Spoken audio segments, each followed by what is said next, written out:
राष्ट्रातील आणि देशातील हवामान परिस्थिती संदर्भात ताजा अंदाज देणारे एकूणच मान्सूनचा ट्रप किंवा मान्सूनचा आस हा आता मध्य प्रदेश, गुजरात, उत्तर प्रदेश आणि राजस्थानकडे सरकू लागला आहे. या भागामध्ये सध्या त्याचा प्रभाव निर्माण होतोय. परंतु महाराष्ट्राचा दक्षिणी भाग अगदी मुंबईपासून इकडे मराठवाड्यापासून अगदी विदर्भाचाही दक्षिणी भाग या ठिकाणी पाऊस थोडा कमी झाला आहे. परंतु पाऊस हा उत्तर महाराष्ट्र, उत्तर कोकण, उत्तर विदर्भ या ठिकाणी पावसाचं वातावरण आहे आणि त्यामुळे इतरही ठिकाणी हलक्या स्वरूपाचा पाऊस होतोय, परंतु तो झडीच्या स्वरूपाचा अत्यंत हलका. आणि मी तुम्हाला कालही सांगितलेलं आहे की मॉडेलमधले अंदाज हे अतिशय कमी पर्सेंटमध्ये जुळत आहेत. ज्या ठिकाणी अतिवृष्टी दाखवली जाते त्या ठिकाणी रिमझिम पाऊस होतोय आणि अपवादात्मक ठिकाणी वातावरण जुळलं तर चांगल्या प्रकारचा पाऊस देखील होतोय, परंतु याचं प्रमाण हे अगदी 30% वर नाही आहे. बंगालच्या उपसागरामध्ये तयार झालेलं कमी दाबाचं क्षेत्र हे अजून बंगालच्या उपसागराच्या उत्तरेला स्थिर आहे. त्याचा अजून भारतीय भूभागावर फारसा परिणाम झालेला नाही. आपण बघतो की मान्सूनने हलकीशी प्रगती आज 3 तारखेला केलेली आहे. आपण निरीक्षण करताना आपल्याला असं जाणवेल की या ठिकाणी फारसा प्रभाव नाही. 1 तारखेपासून 3 तारखेपर्यंत एकाच ठिकाणी मान्सून, इथे 2 तारखेपासून 3 तारखेपर्यंत एकाच ठिकाणी मान्सून, परंतु प्रगती ही या छोट्या भागामध्ये या ठिकाणी झालेली आहे, हे आपल्या लक्षात येईल. आणि अवघ्या 2-3 दिवसामध्ये संपूर्ण भारतामध्ये मान्सून पोहोचलेला असेल. त्यामुळे मान्सूनच्या प्रगतीवर आता फार लक्ष केंद्रित करायची गरज नाही. हवामानामध्ये काही परिवर्तन होऊ लागली आहेत. आता आपल्याला माहिती आहे की जवळपास काल 33% पावसाची घट होती, आज ती 31% वर आलेली आहे.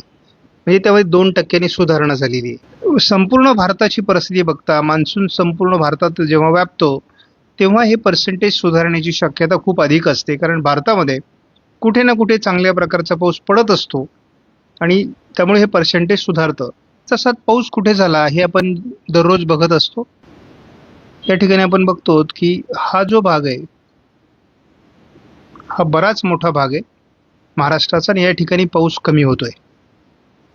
बाकी कोकणामध्ये पाऊस होतोय, घाट माथ्यावर पाऊस होतोय, विदर्भाच्या पूर्व भागामध्ये आणि खास करून संपूर्ण विदर्भामध्ये आणि मराठवाड्याच्या थोडं पूर्व आणि उत्तर भागामध्ये, उत्तर महाराष्ट्रामध्ये देखील फार खास पाऊस नाही, परंतु जळगाव जिल्ह्यामध्ये काही ठिकाणी चांगल्या प्रकारचं पाऊसमान दाखवण्यात आलंय.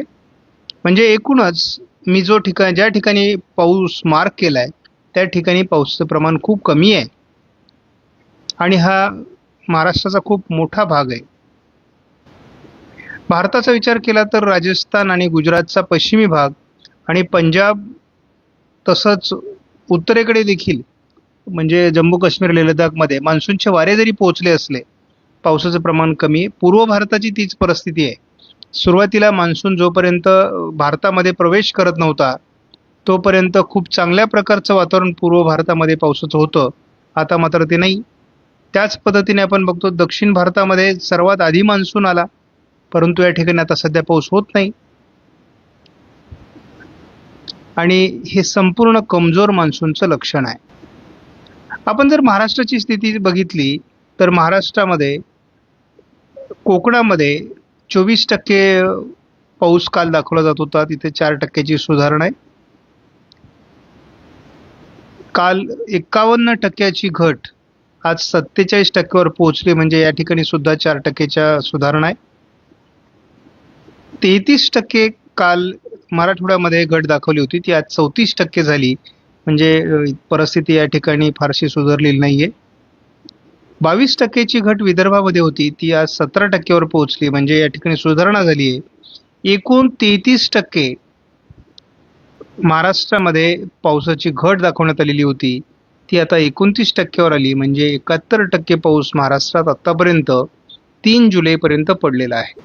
आपण जुलैच्या 3 तारखेला येऊन पोहोचलो आहोत. सध्या पाण्याची लेव्हल काय आहे ते आपल्याला बघायची आहे. मोठे पाणी प्रकल्पामध्ये आपण थोडक्यात बघणार आहोत, जास्त बघणार नाही. गेल्या वर्षी आपल्याला मोठ्या प्रकल्पांमध्ये 51% पाणीसाठा होता आजच्या तारखेला, जो आत्ता फक्त 23% आहे.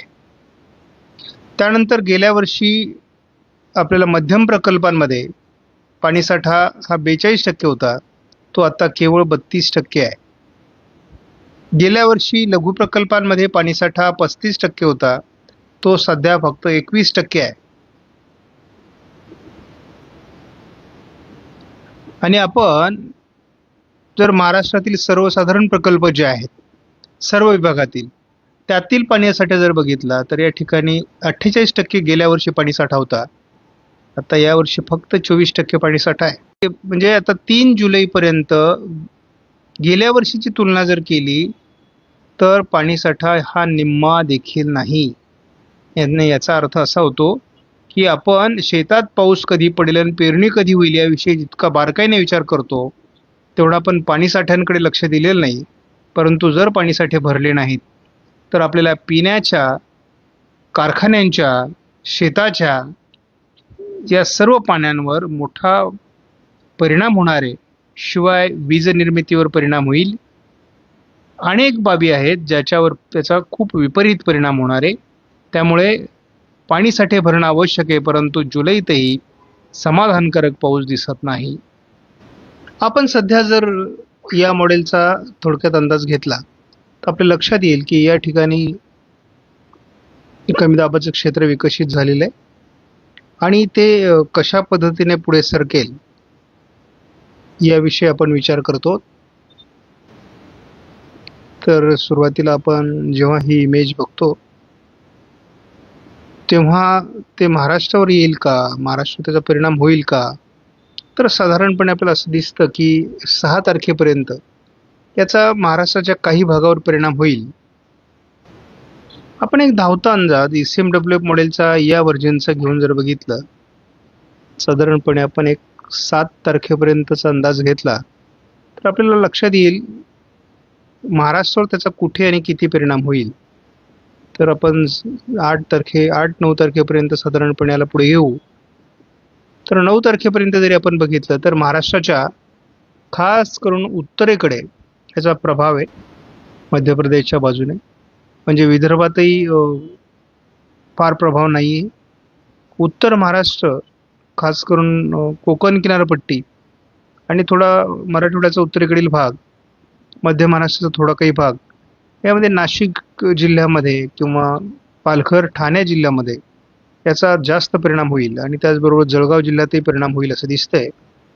थोड्याफार प्रमाणात बुलढाणा, अकोला, जालना आणि छत्रपती संभाजीनगरच्या उत्तरेकडून देखील याचा परिणाम होण्याची शक्यता आहे. त्याचबरोबर नंदुरबार, धुळ्याचाही पेरणी संदर्भातला पावसाचा प्रश्न सुटेल असं दिसतंय. आता आपण एक आठवडाभराचा, तर आपण सकाळी 2 आठवड्याचा अंदाज बघत असतो.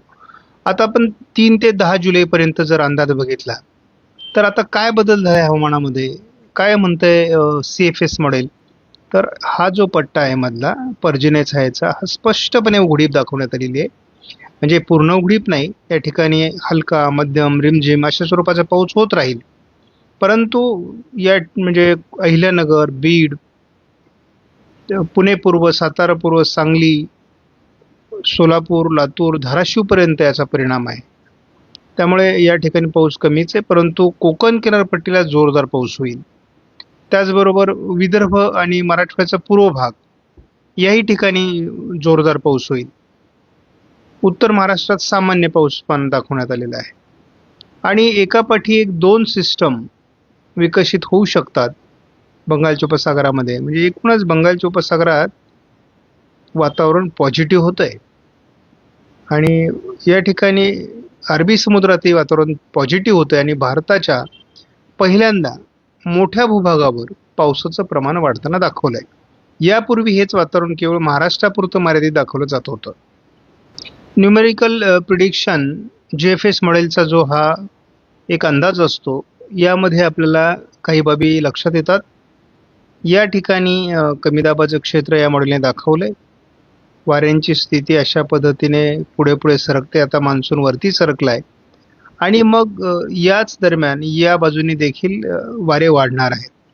आणि बऱ्याचदा बऱ्याच व्हॉट्सअप ग्रुपवर शेतकरी म्हणतात आमच्याकडे वारे वाढले आहेत आणि हे वारे का वाढले आहेत. तर या सिस्टमकडे अरबी समुद्रातील वारे अतिशय गतिमान पद्धतीने जात आहेत आणि त्यामध्ये काही ठिकाणी बाष्प कमी आहे आणि सह्याद्रीच्या पर्वतरांगा ओलांडून ते आल्यानंतर त्याच्यात बाष्प कमी होतं आणि पर्यायाने अशा प्रकारचे हलके ढग आकाशातून निघून जाताना आपल्याला दिसतात आणि वाऱ्यांचं प्रमाणही वाढले, पावसाचं प्रमाण कमी आहे, असे काही अनुभव शेतकऱ्यांना येत आहेत.